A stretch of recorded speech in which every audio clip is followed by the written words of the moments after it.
গ্রাম্য ফিল নেওয়ার জন্য। যে শহরে এই ফিল আপনি জীবনেও পাবেন না, জীবনেও পাবেন না এই ফিল। সর্বোচ্চ কয়েকটা দিঘি আছে, কয়েকটা হাওর আছে, এটা হয়তো কয়েকটা পুকুরের মতো আছে, তাও অনেক ঝামেলার মধ্যে। আপনি এই ফিল্ডটা জীবনে পাবেন না যে ফিল্ডটা এখানে পাবেন।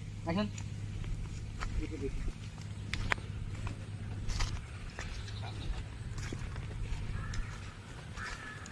এই যে নদীটা, এটার নাম হচ্ছে কালিদাস পাহাড়িয়া নদী।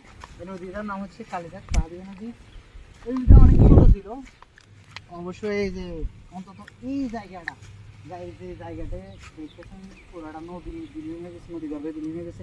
এই জায়গাটা কিন্তু আগে চর ছিল, এখানে কৃষি জমি চাষাবাদ হতো। কিন্তু এখন এই মোড়টা, এই যে মোড়টা কাটার জন্য, মানে পানির যে পথটা আছে, স্বাভাবিক যে পথটা আছে, ওইটা চলতে চলতে আস্তে আস্তে এইখানে কিন্তু পারে অনেক